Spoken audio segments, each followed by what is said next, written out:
सर्वांना नमस्कार. मागच्या भागामध्ये आपण कृषी घडामोडी याविषयी एक फॉरेस्ट रिपोर्ट अभ्यासलेला होता 2023चा आणि फेब्रुवारीपर्यंतच्या महत्त्वाच्या घडामोडी आज आपल्या इथे संपतील. तिथून पुढे वन लाईनर घडामोडी आपल्या चालू होतील डिसेंबर ते फेब्रुवारीच्या दरम्यानच्या. तर हा आपला दुसरा भाग आहे महत्त्वाचा. त्याच्यानंतर वन लाईनर घडामोडी पुढच्या भागामध्ये असतील. सुरुवात करतोय आपण, एक एक भाग घेऊयात. ॲग्रिकल्चरल करंट अफेअर्समध्ये याच्यामध्ये पहा, आपल्याला पहिली घडामोड आहे की UN जैवविविधता परिषदचा दुसरा टप्पा आपल्याला अभ्यासायचा आहे. म्हणजे 2 टप्पे पार पडलेले आहेत हे आपल्याला समजावून घ्यायचे. कशाचे आहे? UN जैवविविधता परिषदेचे 2 टप्पे आपल्याला अभ्यासायचे आहेत. पहिला टप्पा जो झाला आहे तो 2024मध्ये झाला आहे आणि दुसरा टप्पा जो झाला आहे तो 2025मध्ये झाला आहे. मग तो कुठे झाला, त्याची थीम कोणती होती याचा आपल्याला विचार करायचा आहे. मग याच्यामध्ये पहिल्यांदा ही काय आहे पहा, UN जैवविविधता परिषद. तर CBD अंतर्गत आयोजित असणारी जागतिक परिषद आहे. म्हणजे पहिल्यांदा आपल्या लक्षात काय घ्यायचं, ही जागतिक परिषद आहे. कशाच्या अंतर्गत येत आहे? तर या ठिकाणी कन्व्हेन्शन ऑफ बायोलॉजिकल डायव्हर्सिटीच्या अंतर्गत येणारी एक जागतिक परिषद आहे. आता ही परिषद आयोजित का केली जाते याचा जर आपण विचार केला तर जे बायोडायव्हर्सिटी आहे, जैवविविधता, त्याचं संरक्षण करणं, त्याचा शाश्वत वापर आणि त्याच्यापासून जे लोक कंपन्या फायदा मिळवत आहेत त्या फायद्यांचं समतोल वाटप यावरती चर्चा आणि निर्णय घेण्यासाठी ही परिषद भरली जाते, ज्याला आपण UN जैवविविधता परिषद असं म्हणतो. याचा दुसरा टप्पा पार पडला आहे. मी म्हटलं पहिला टप्पा 2024मध्ये आणि दुसरा टप्पा आत्ता 2025मध्ये पार पडला आहे. लक्षात आलं? सुरुवातीला जागतिक परिषद आहे, अभ्यास करणं गरजेचं आहे. आणि आपण म्हणतोय का आयोजित केली जाते, म्हणजे थोडी आयडिया येईल की कशासाठी. तर जैवविविधतेचं संरक्षण करायचं आहे, शाश्वत वापर पण करायचा आहे आणि फायद्यांचं समतोल वाटप पण करायचं आहे. त्यावरती चर्चा आणि निर्णय या परिषदेमध्ये घेतला जातो. आता कशा प्रकारे जैवविविधतेचं संरक्षण करायचं आहे, शाश्वत वापर, फायद्यांचं समतोल वाटप, याच्यावरती कोणती चर्चा झाली हे थोडक्यात पण आपल्याला अभ्यासायचं आहे. पहा, पहिला टप्पा, मी म्हटलं 2 टप्पे आहेत. त्याच्यामध्ये पहिला टप्पा कोणत्या ठिकाणी पार पडतं तर आपल्या लक्षात येतं पहिला टप्पा कॅली, कोलंबिया या ठिकाणी पार पडतं. मग आपण म्हटलं की पहिला टप्पा 2024मध्ये आहे आणि दुसरा टप्पा 2025मध्ये आहे. मग पहिला टप्पा 2024मध्ये ऑक्टोबर-नोव्हेंबरमध्ये पार पडला आहे. आणि या पहिल्या टप्प्यामध्ये काय निर्णय घेण्यात आलेला आहे पहा. औषध निर्माण करताना ज्यावेळी औषध निर्माण करणाऱ्या कंपन्या जैविक स्रोतांचा फायदा घेतात, तर अशा कंपन्यांनी काय केलं पाहिजे, तर त्यांना मिळालेल्या नफ्याचा वाटा त्यांनी जैवविविधता संरक्षणासाठी दिला पाहिजे, अशा प्रकारचा निर्णय घेतला आहे. लक्षात आलं? मग आता औषध कंपन्यांचा जर आपण विचार केला तर औषध कंपन्या काय करतात, निसर्गामधून अनेक प्रकारचे जे रॉ मटेरियल आहे ते मिळवण्याचा प्रयत्न करतात. म्हणजे औषध निर्माण करताना जैविक स्रोतांचा फायदा या कंपन्या घेतात. मग त्याच्यापासून त्या कंपन्या मोठ्या प्रमाणात नफा मिळवतात. मग या परिषदेमध्ये काय निर्णय घेण्यात आला की या कंपन्यांना जो नफा मिळतोय त्या नफ्याचा वाटा त्यांनी आता काय केलं पाहिजे की हे जैवविविधता संरक्षणासाठी सुद्धा दिला पाहिजे. म्हणजे तुम्ही जिथून घेता तिथं परत माघारी काहीतरी दिलं पाहिजे, म्हणजे हे चक्र सातत्याने चालू राहील. तर अशा प्रकारे हा पहिला टप्पा कॅली, कोलंबिया या ठिकाणी पार पडतं. आता पहिल्या टप्प्यामध्ये महत्त्वाचा निर्णय आपण पाहिला की त्यांनी नफ्याचा वाटा कंपन्यांनी या जैवविविधता संरक्षणासाठी दिला पाहिजे. निर्णय घेण्याचा उद्देश काय होता, हा जो निर्णय घेतला की कंपन्यांनी त्यांच्या नफ्यातला काही वाटा दिला पाहिजे.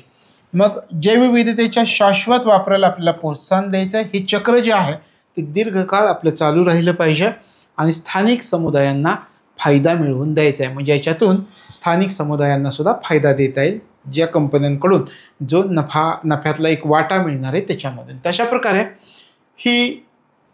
हा पहिला टप्पा आपण अभ्यासला. आता दुसऱ्या टप्प्याचा आपण विचार करायचा. दुसरा टप्पा कोणत्या ठिकाणी पार पडला? पुन्हा एकदा आपण विचार करूयात. UN जैवविविधता परिषद हिचा दुसरा टप्पा. दुसऱ्या टप्प्याचा विचार केला तर फूड अँड ॲग्रिकल्चरल ऑर्गनायझेशन मुख्यालय रोम या ठिकाणी, तर या ठिकाणी हा दुसरा टप्पा पार पडला आहे. लक्षात आलं? कॅली, कोलंबिया या ठिकाणी पहिला टप्पा पार पडला होता. दुसरा टप्पा रोम, इटली या ठिकाणी पार पडला आहे. कोणत्या कालावधीमध्ये? 25 ते 27 फेब्रुवारी 2025 मध्ये हा दुसरा टप्पा पार पडला आहे. बरं, दुसऱ्या टप्प्याची काही थीम होती का, हे आपल्यासाठी महत्त्वाचं आहे. तर एक थीम आहे पीस विथ नेचर, निसर्गाशी शांतता, ही थीम आहे. आणि मग ह्या थीमद्वारे निसर्गाशी सुसंवाद साधून जैवविविधतेला संरक्षणाला प्राधान्य द्यायचं आहे आणि मानव निसर्ग यांच्यामधील संतुलन राखण्यावरती भर द्यायचं आहे. आपण फक्त निसर्गाकडून घेतच राहिलो तर एक दिवस असा येईल की ही प्रक्रिया संपुष्टात येईल. मग आपण काय केलं पाहिजे, निसर्गाला काही देता पण आलं पाहिजे, म्हणजे निसर्गाशी सुसंवाद साधता आला पाहिजे. आणि मग निसर्गाशी जर आपल्याला सुसंवाद साधता आलं तर मग काय होईल, जैवविविधता संरक्षण आपल्याला साध्य करता येणार आहे. तशा प्रकारे ही जी थीम आहे की पीस विथ नेचर, निसर्गाशी शांतता, निसर्गाशी सुसंवाद साधून या जैवविविधता संरक्षणाला प्राधान्य द्यायचं आहे आणि मानव निसर्ग यांच्यामधील संतुलन राखण्यावरती भर द्यायचा आहे. तशा प्रकारे हे 2 टप्पे UN जैवविविधता परिषदेचे पार पडले. मग पहिल्या टप्प्याचा आपण विचार केला होता या ठिकाणी. पहिल्या टप्प्यामध्ये थोडक्यात आपण म्हटलं कॅली कोलंबिया नोव्हेंबर 2024 मध्ये पहिल्या टप्प्यामधला निर्णय मी तुम्हाला सांगितला. त्या निर्णयामध्ये पहिल्या टप्प्यामध्ये चर्चा झालेली आहे की बाबा औषध निर्माण कंपन्या काय करतायत की ह्या औषधाची निर्मिती करताना निसर्गाकडून भरपूर प्रमाणामध्ये घेत आहेत. मग या औषध निर्माण कंपन्यांचं कर्तव्य असं पण आहे की जिथून आपण घेतो तिथं काही प्रमाणात आपल्या नफ्याचा वाटा त्यांनी दिला पाहिजे, जेणेकरून तिथल्या स्थानिक समुदाय जे आहेत त्यांना सुद्धा मदत होईल आणि जैवविविधतेचा जो ऱ्हास होतोय तो भरून काढायला मदत होईल. तशा प्रकारे हा निर्णय पहिल्या टप्प्यामध्ये घेतलेला आपण पाहिला. आणि दुसऱ्या टप्प्यामध्ये आपण पाहिलं की रोम इटलीला हा टप्पा पार पडला आहे 25 ते 27 फेब्रुवारी 2025. तुम्हाला विचारलं थीम कोणती आहे, तर पीस विथ नेचर, निसर्गाशी शांतता, ही थीम आहे. आणि मग ह्या थीमद्वारे आपल्याला काय करायचं आहे, तर मानव आणि निसर्ग यांच्यातील संतुलन राखण्यावरती भर द्यायचं आहे. तशा प्रकारे ही परिषद आपल्याला अभ्यासता येते. आता कॅली फंडची स्थापना हा आपल्याला अभ्यासायचा आहे. UN, आपण ही परिषद अभ्यासली पहा, UN जैवविविधता परिषद. लक्षात आलं, 2 टप्पे लक्षात ठेवायचे. आता कॅली फंडची स्थापना कधी झाली आहे, कॅली फंडची स्थापना 25 फेब्रुवारी 2025 मध्ये. आयोजक संयुक्त राष्ट्र भागीदार. त्यानंतर उद्देश काय, DSI च्या वापरातून होणाऱ्या फायद्यांचं निष्पक्ष आणि समतोल वाटप करायचं आहे. आता DSI म्हणजे काय, digital sequence information on genetic resources. म्हणजे काय, तर याचा अर्थ आपल्याला इथे सांगता येतो DSIचा आनुवंशिक संसाधनांवर आधारित डिजिटल माहिती. आनुवंशिक संसाधनांवर आधारित डिजिटल माहिती म्हणजे काय, आपण पाहतो वनस्पती असतील, प्राणी असतील, सूक्ष्मजीव असतील, यांचे DNA आणि RNA हे जे आहे ही माहिती डिजिटल पद्धतीने जे साठवली जाते त्याला DSI असं म्हणायचं. लक्षात आलं, digital sequence information on genetic resources. मग ही आपण म्हटलं वनस्पती, प्राणी, त्याच्यानंतर आपण म्हटलं सूक्ष्मजीव यांचे DNA RNAची रचना कशाच्या स्वरूपात साठवून ठेवायची आहे, डिजिटल स्वरूपामध्ये साठवून ठेवायची. त्याला म्हणायचं digital sequence information on genetic resources. अशा प्रकारे ही स्थापना 25 फेब्रुवारी 2025 मध्ये या कॅली फंडची स्थापना झाली. आणि उद्देश काय सांगितला, तर हे जे DSI आहे याच्या वापरातून होणारे जे फायदे आहेत त्या फायद्यांचं निष्पक्ष आणि समतोल वाटप करायचं, यासाठी कॅली फंडची स्थापना झाली. आता लक्षात आलं कॅली फंडची स्थापना का झाली आणि DSI म्हणजे काय. मग DSI मधून काय होतं आहे, त्याच्या वापरातून फायदे होत आहेत, मग त्या फायद्यांचं निष्पक्ष आणि समतोल वाटप करण्याचा उद्देश हा कॅली फंडचा आहे. चला, इथंपर्यंत आपण समजलं की DSI म्हणजे आनुवंशिक संसाधनांवर आधारित डिजिटल माहिती. मग या प्रकारच्या माहितीचा वापर कोण करतंय, या प्रकारच्या माहितीचा वापर औषध निर्माण कंपन्या, जैवतंत्रज्ञान आणि संशोधनामध्ये ही माहिती वापरली जाते. DSI कोणत्या ठिकाणी वापरली जाते, आपण म्हटलं DNA RNAची माहिती डिजिटल स्वरूपामध्ये साठवली जाते. आणि ह्या प्रकारची माहितीचा वापर कोण करतं, तर औषध निर्माण कंपन्या, जैवतंत्रज्ञान आणि संशोधनामध्ये या प्रकारची माहिती वापरली जाते. आणि मग या माहितीचा ह्या कंपन्या वापर करतात आणि मोठ्या प्रमाणावरती नफा मिळवत आहेत. मग कॅली फंडचा उद्देश काय आहे? कॅली फंड काय म्हणतंय की हा फायदा जो यांना होता तर त्या फायद्यातला काही वाटा जैवविविधता संरक्षण आणि स्थानिक समुदायांसाठी वापरला जावा यासाठी कॅली फंडची स्थापना करण्यात आलेली आहे. म्हणजे पहा, इथे जे आपण अभ्यासलं होतं यूएनची जैवविविधता परिषद, त्याच्यामध्ये कॅली फंडची स्थापना आपण म्हणतोय. आणि कॅली फंडची स्थापना का? तर ह्या DSIच्या वापरातून मिळणाऱ्या फायद्यांचं निष्पक्षपणे समतोल वाटप करायचं आहे. मग DSI मी तुम्हाला सांगितलं की आनुवंशिक संसाधनांवर जमा केलेली डिजिटल माहिती आणि मग त्याचा वापर औषध निर्माण कंपन्या जैवतंत्रज्ञान संशोधनात वापरली जातात. याचा वापर होतोय, मोठ्या प्रमाणावरती कंपन्या नफा कमावतात.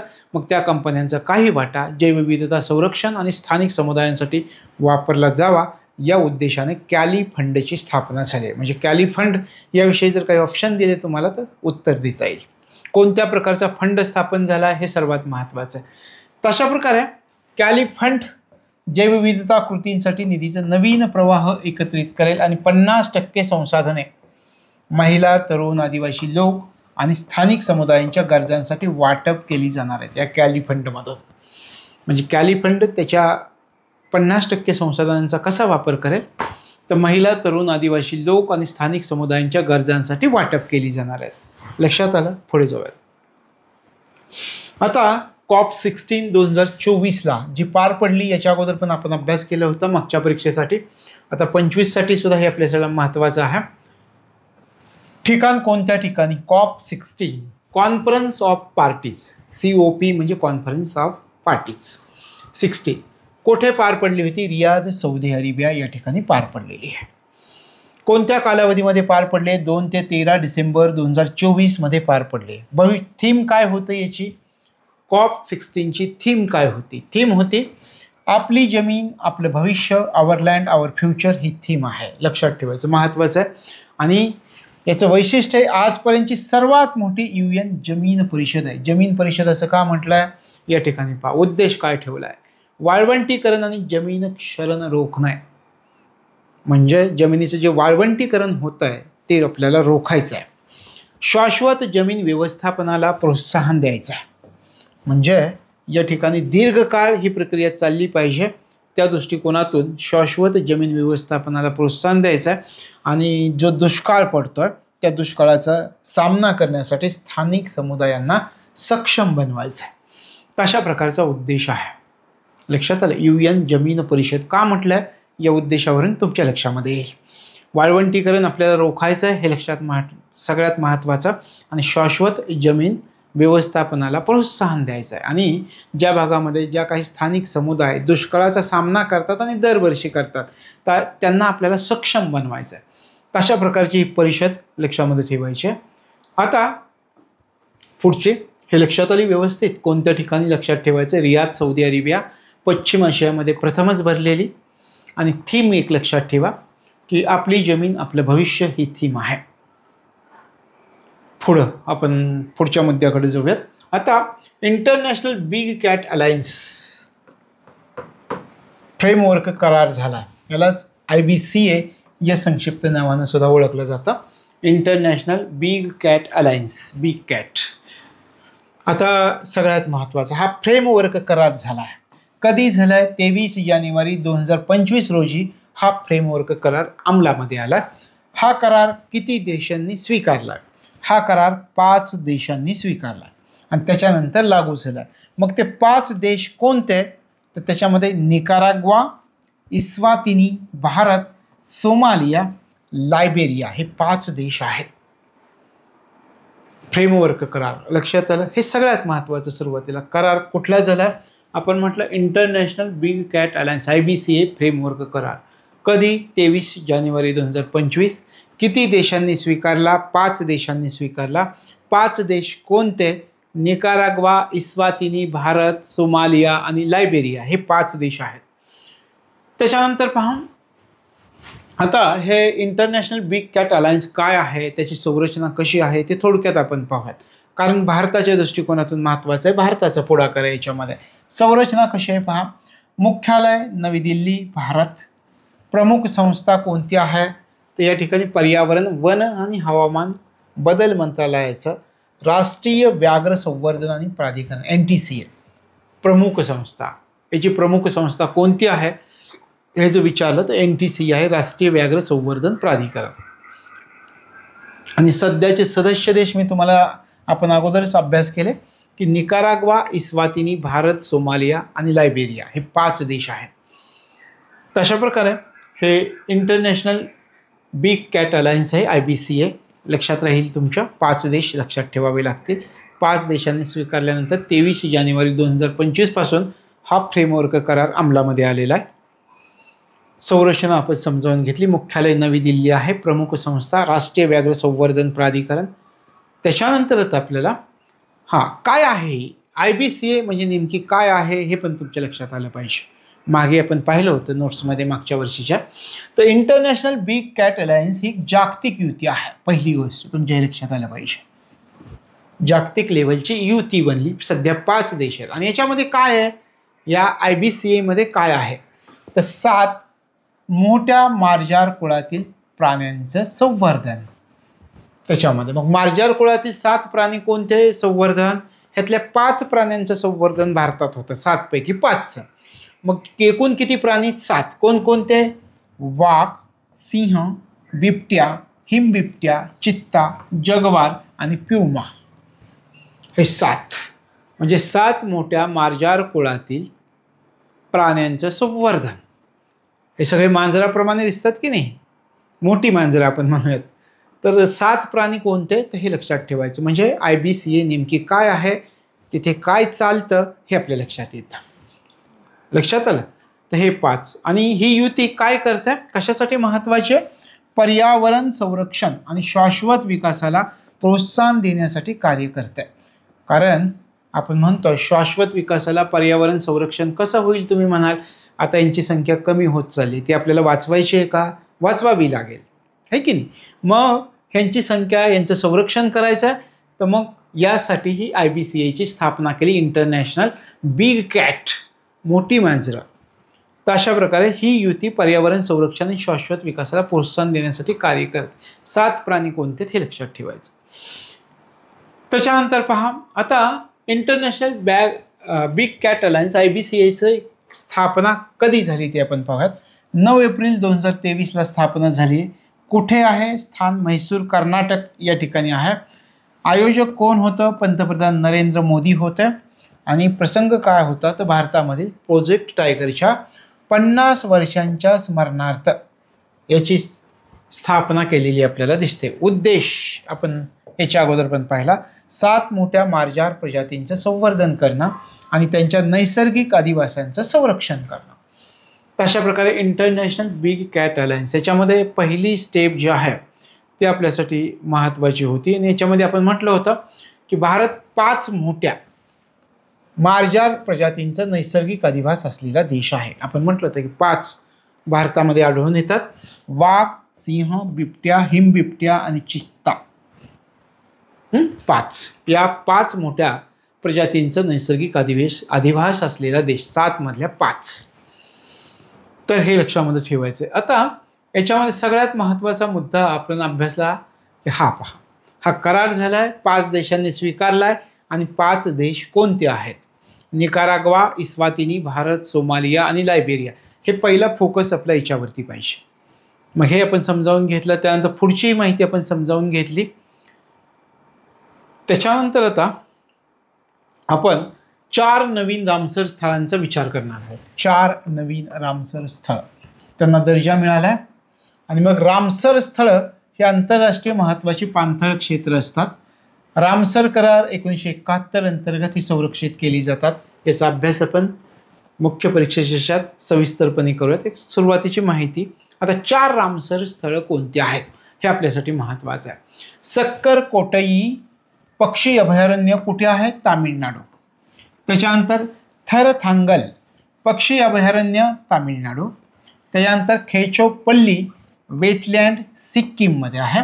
आणि उधवा तलाव झारखंडमध्ये. तर कोणत्या 4 स्थळांना रामसर स्थळांचा दर्जा प्राप्त झालेला आहे याचा आपल्याला विचार करायचा आहे. कोणत्या 4? सक्करकोट्टई, थरथांगल ही दोन्ही पक्षी अभयारण्य आहेत आणि तामिळनाडूमध्ये आहेत.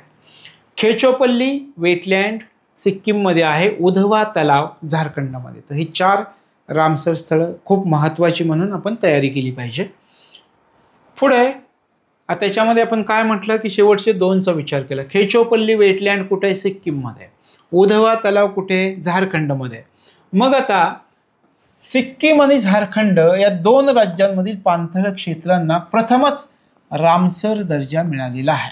ही जी 2 स्थळं आहेत यांना अशा प्रकारे सिक्कीम आणि झारखंडमधील आपण विशेष बाबींमध्ये ते पाहतोय की हे जे 2 राज्य आहेत सिक्कीम आणि झारखंड या 2 राज्यांमधील पाणथळ क्षेत्रांना प्रथमच रामसर स्थळाचा दर्जा प्राप्त झाला. म्हणजे हे विधान जर तुम्हाला आलं तर ते आपल्याला तिथं माहिती असणं गरजेचं आहे.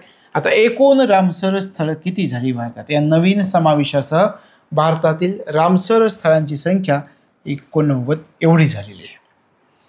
एकूण रामसर स्थळ किती? 89. ठीक आहे, इथं पण तुमच्या लक्षात आलं. आता भारताची जागतिक क्रमवारी. मग आशियातील सर्वाधिक रामसर स्थळ असलेला देश हा कोण आहे?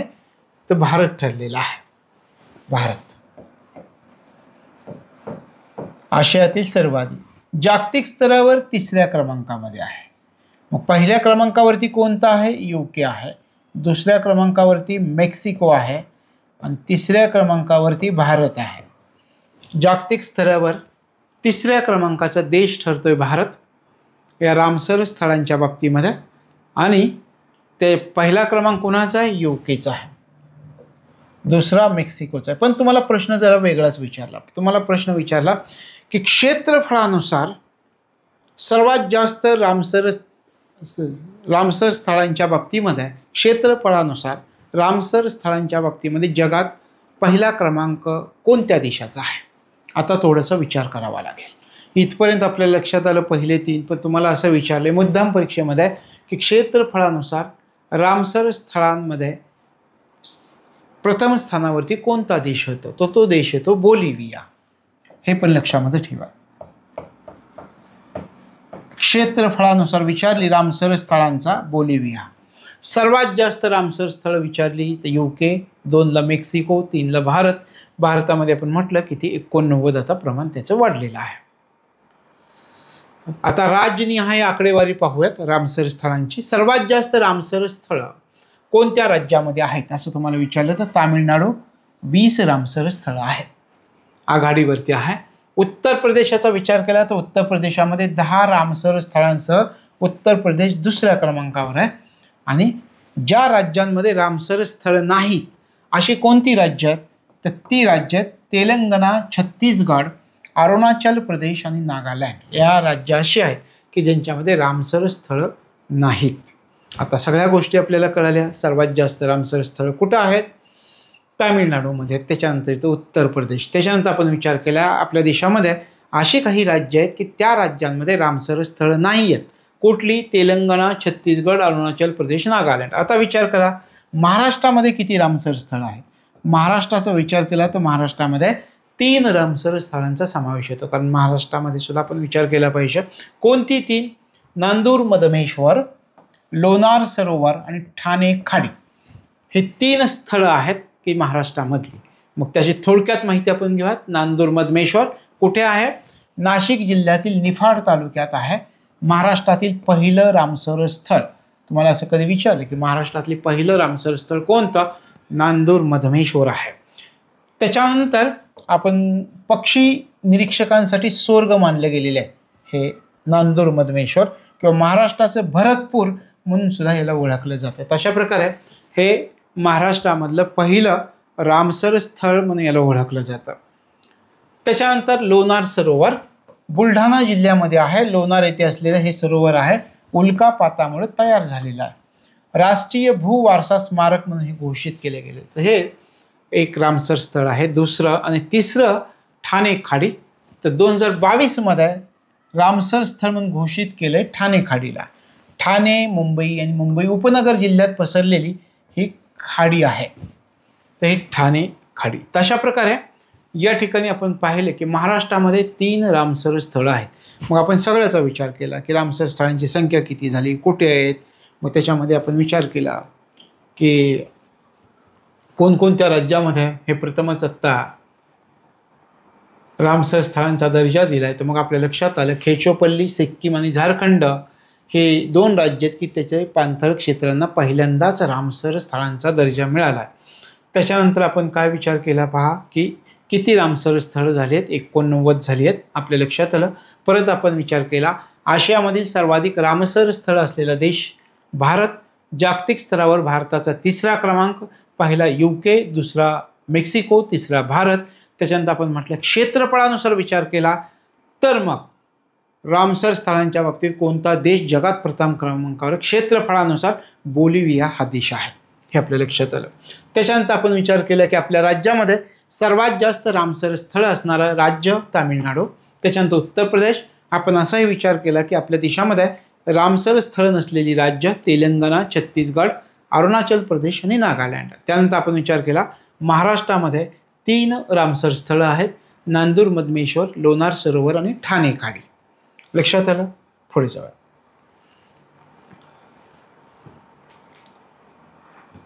राष्ट्रीय हळद महामंडळ उद्घाटन झालंय 14 जानेवारी 2025ला.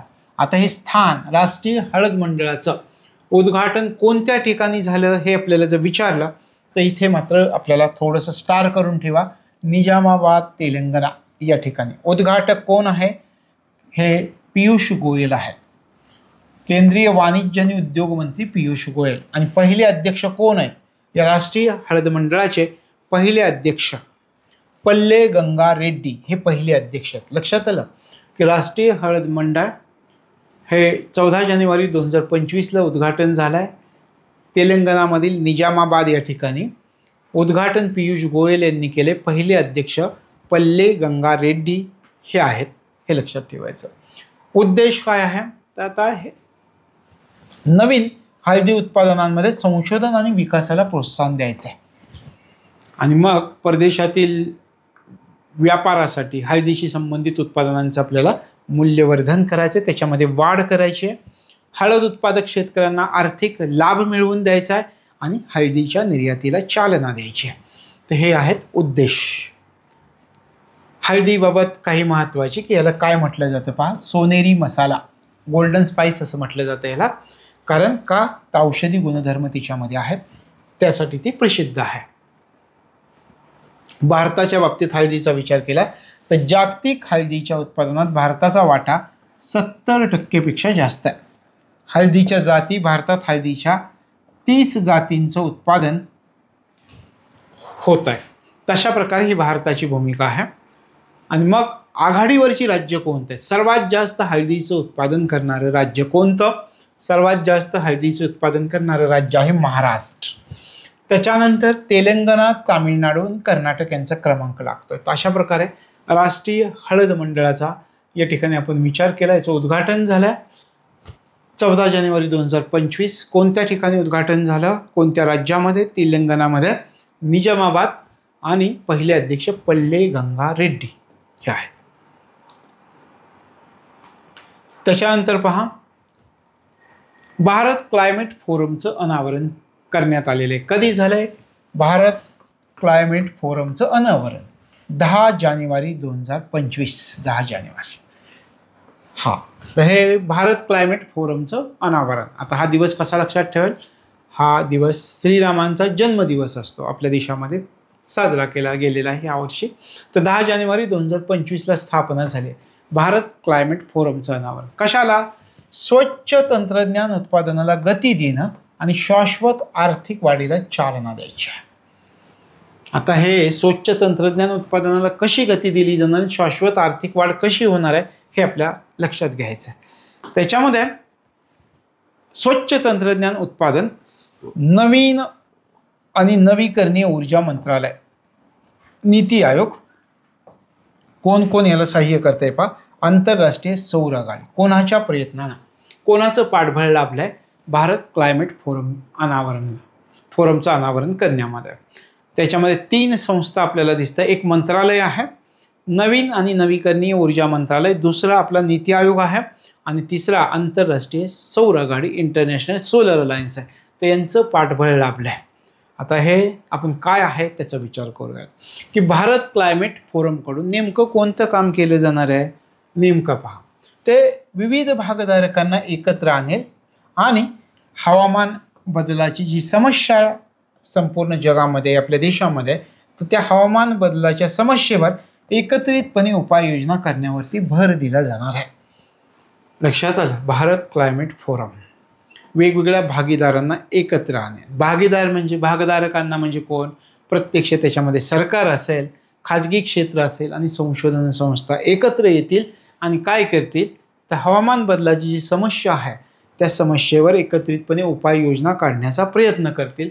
तर हे काम भारत क्लायमेट फोरमकडून केलं जाणार आहे. आता तुमच्या लक्षात येईल की भारत क्लायमेट फोरमचं अनावरण केलं जाणार आहे म्हणजे काय आहे, कधी केलं गेलं, 10 जानेवारी 2025. कोठे केलं गेलं? नवी दिल्ली या ठिकाणी करण्यात आलेलं आहे. आता या गोष्टी तुमच्या लक्षात आल्या की आपल्याला काय करायचं आहे, हवामान बदलाच्या समस्येवर एकत्रितपणे उपाययोजना करण्यावरती आपल्याला भर द्यायचा आहे. तर अशा प्रकारे भारत क्लायमेट फोरमकडून नेमकं कोणतं कार्य पार पाडलं जाणार आहे, तर हे कार्य पार पाडले जाणार आहे. ज्याच्यानंतर आता याचं उद्दिष्ट काय आहे, भारत क्लायमेट फोरमचं जे अनावरण करण्यात आलं त्याचं उद्दिष्ट काय आहे त्याचा आपण विचार करूयात. काय करायचं आहे, शाश्वत आर्थिक वाढ आणि इनोव्हेशनला चालना द्यायची, नवीन नवीन तंत्रज्ञान शोधण्याला आपल्याला चालना द्यायची याच्यामध्ये. त्याच्यानंतर स्वच्छ तंत्रज्ञानाच्या क्लीन टेक्नॉलॉजीच्या उत्पादनाला प्रोत्साहन द्यायचं आहे. म्हणजे काय की आपल्याला जर या ठिकाणी ऊर्जा निर्माण करायची तर सौर ऊर्जा निर्माण करता येईल, पवन ऊर्जा निर्माण करता येईल. म्हणजे स्वच्छ तंत्रज्ञानाच्या उत्पादनाला प्रोत्साहन द्यायचे ज्याच्यापासून प्रदूषण होऊ शकणार नाही आहे. त्यानंतर भारताच्या हवामान उद्दिष्ट जी आपण आखलेली आहेत त्या हवामान उद्दिष्टांना गती द्यायची आहे. आणि आपण काय उद्दिष्ट ठरवले पहा, 2070पर्यंत निव्वळ शून्य उत्सर्जन, नेट झिरो एमिशन साध्य आपल्याला करायचं. आता 2070पर्यंत निव्वळ शून्य उत्सर्जन म्हणजे काय, आपण म्हणतो हरितगृह वायू आहेत. हरितगृह वायू काय करतात, पृथ्वीचे तापमान वाढतात. मग ज्या प्रमाणामध्ये आपण हरितगृह वायू वातावरणात सोडतोय त्याचप्रमाणे ते हरितगृह वायू शोषून घेण्याची यंत्रणा आपल्याला निर्माण करायची आहे. म्हणजे जेवढे हरितगृह वायू आपण बाहेर सोडतोय तेवढेच हरितगृह वायू शोषून घेण्याची यंत्रणा निर्माण करणे. कधीपर्यंत ही यंत्रणा आपल्याला निर्माण करायची आहे, तर 2070पर्यंत करायचे. निव्वळ शून्य उत्सर्जन त्याला आपण म्हणतो.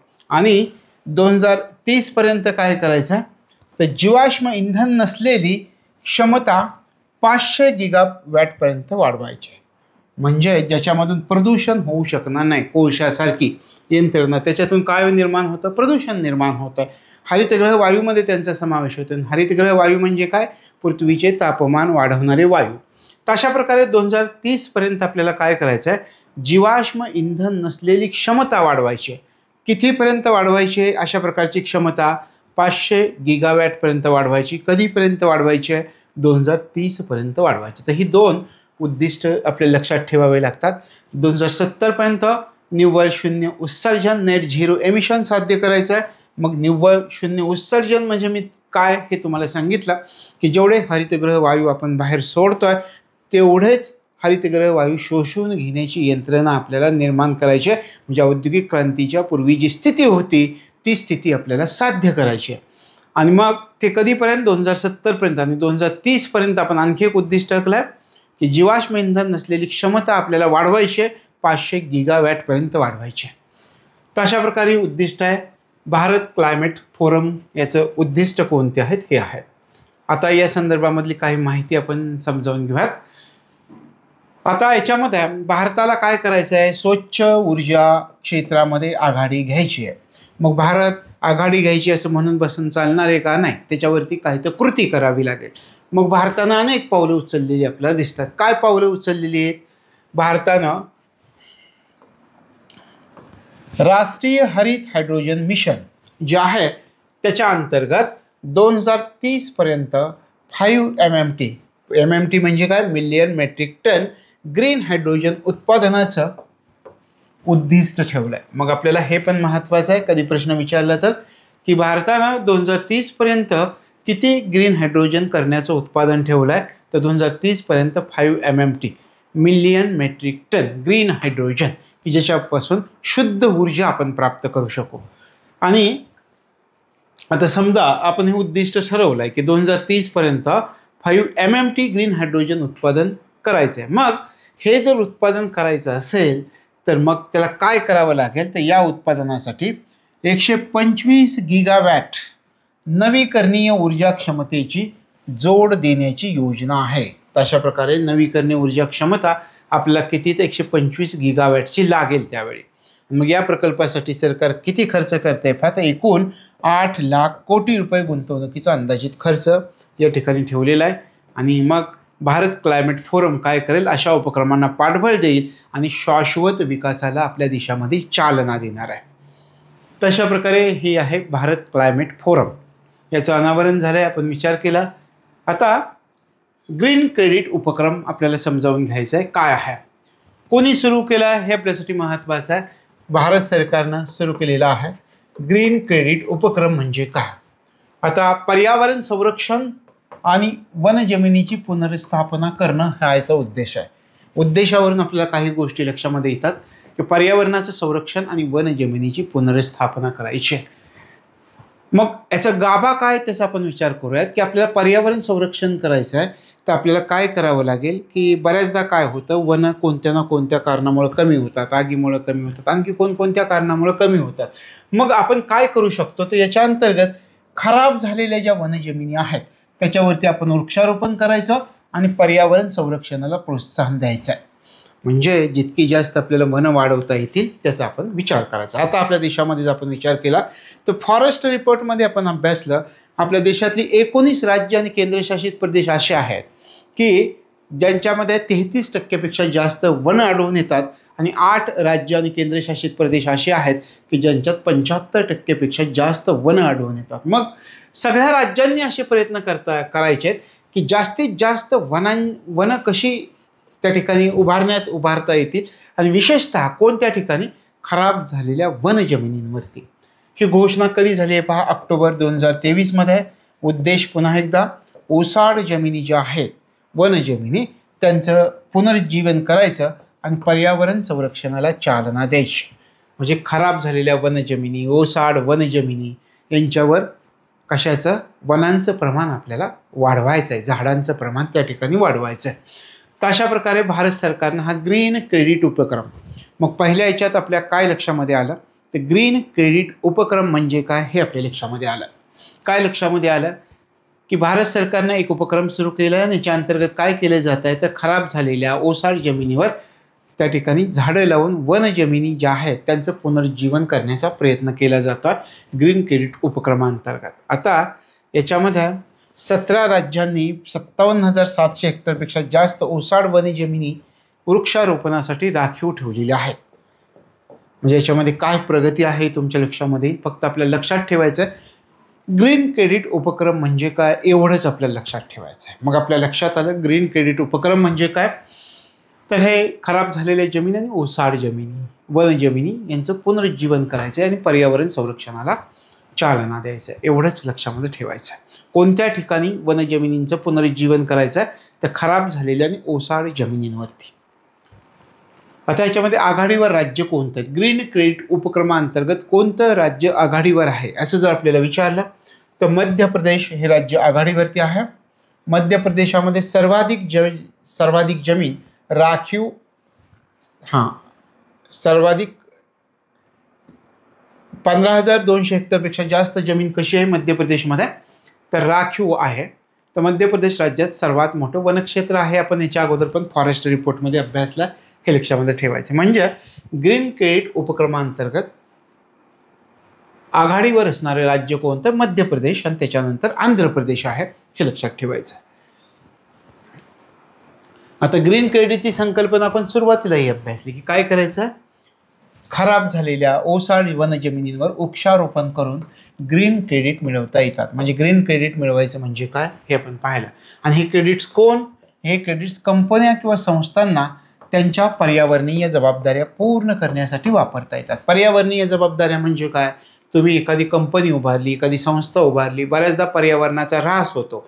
मग तुम्हाला तो पर्यावरणाचा ऱ्हास भरून काढावा लागेल का, ऱ्हास भरून काढावा लागेल. तो कसा तुम्हाला भरून काढता येईल त्यातला एक हा मार्ग आहे की तुम्ही हे क्रेडिट्स मिळवता येतात. तुम्ही आता काय करावं लागेल की ओसाड जमिनी आहेत, खराब झालेल्या जमिनी आहेत, त्याच्यावरती वन जमिनींचं वृक्षारोपण करावं लागेल. तर अशा प्रकारे ग्रीन क्रेडिटची ही संकल्पना आपण या ठिकाणी अभ्यासली. आता आपला आजचा शेवटचा मुद्दा, भारतीय हवामानशास्त्र विभागाच्या स्थापनेला 150 वर्ष पूर्ण झालेले आहेत. आपल्या देशामधील हवामान अंदाज आणि संशोधन यासाठी असणारी ही IMD राष्ट्रीय हवामानशास्त्र विभाग हे महत्त्वाचे संस्था आहे आणि मग त्याची स्थापना 15 जानेवारी 1875 मध्ये झालेली होती. याला 150 वर्ष पूर्ण झालेत. कधी झालेत? 15 जानेवारी 2024ला भारताच्या हवामानशास्त्र विभागाला किती वर्ष पूर्ण झाली? 150 वर्ष पूर्ण झाली. कधी झाली? 15 जानेवारी 2024ला. स्थापना 15 जानेवारी 1875 मध्ये. सुरुवातीला याचं स्थान मुंबई, या सध्याचं स्थान मुंबई या ठिकाणी आहे. आणि प्रथम प्रमुख कोण होते भारतीय हवामानशास्त्र विभागाचे? हेनरी फ्रान्सिस ब्लॅनफर्ड हे भारतीय हवामानशास्त्र विभागाचे प्रथम प्रमुख होते. त्याच्यानंतर पहा, मान्सूनच्या पहिल्या सांख्यिकी अंदाजाचं श्रेय कोणाला जातं? सर गिल्बर्ट वॉकर यांना जातं. पहिला सांख्यिकी अंदाज कोणी सादर केला होता मान्सूनचा? तर सर गिल्बर्ट वॉकर यांनी. प्रथम भारतीय महासंचालक कोण आहेत भारतीय हवामानशास्त्र विभागाचे?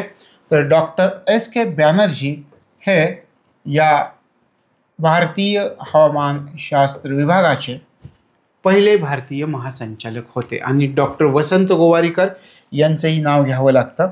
यांनी 16 हवामानशास्त्रीय घटकांवर आधारित मान्सून मॉडेल विकसित केलेलं आहे. तशा प्रकारे हे तर एक आपल्याला महत्त्वाची गोष्ट आपण अभ्यासली की भारतीय हवामानशास्त्र विभागाला 150 वर्ष पूर्ण होतात. स्थापना 15 जानेवारी 1875 आणि 15 जानेवारी 2024ला 150 वर्ष पूर्ण झाली. प्रथम प्रमुख हेनरी फ्रान्सिस ब्लॅनफर्ड होते. त्याच्यानंतर आपण म्हटलं की मान्सूनच्या पहिल्या सांख्यिकी अंदाजाचं श्रेय कोणाला दिलं जातं? Sir Gilbert walker. प्रथम भारतीय महासंचालक कोण होते? डॉक्टर SK बॅनर्जी आणि डॉक्टर वसंत गोवारीकर, की 16 हवामानशास्त्रीय घटकांवर आधारित मान्सून मॉडेल यांनी विकसित केलेलं होतं. तर अशा प्रकारे हे आजचा आपला भाग करंट अफेअर्सचा. याच्यामध्ये कृषीचे महत्त्वाचे 2 टप्पे पूर्ण झाले डिसेंबर ते फेब्रुवारी दरम्यान. मग हे आत्ताच पूर्ण करून घ्या. आणि याच्यानंतर आता ज्या काही छोट्या मोठ्या घटना घडल्यात डिसेंबर ते फेब्रुवारीच्या दरम्यान त्यांचा आपल्याला अभ्यास करायचा आहे. म्हणजे 3 महिन्यांचं करंट अफेअर्स कृषीचं आपलं कंप्लीट होतं आहे 3 लेक्चर्समध्ये किंवा 4 लेक्चर्समध्ये. तर या ठिकाणी आपण थांबतो. भेटूयात पुढच्या भागामध्ये. तोपर्यंत तुमच्या अभ्यासासाठी तुम्हाला शुभेच्छा.